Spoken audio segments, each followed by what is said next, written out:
বেঈমানের জন্য তিনটা সমস্যা, আবার ইমানদারের জন্য তিনটা সুবিধা। আপনারা কি সুবিধা চান নাকি অসুবিধা চান? যদি সুবিধা চান তাহলে আল্লাহর গোলামের দরকার আছে না? না, এক আল্লাহর ওলি আল্লাহ দরবার আইছে তো একটু বেলায় ওয়াজ ঢুকাই দিলাম একটু মাঝখানে কষ্ট হইব।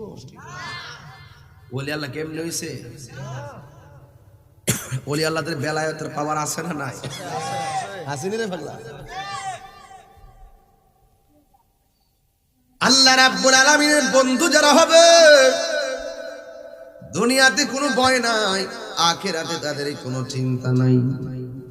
এই জন্য আমি প্রথমে একটা ভয় দেখাইছি, আপনার ডর দেখাইছি যে বেনামাজের জন্য কবরে তিনটা শাস্তি, কিন্তু নামাজ পড়লে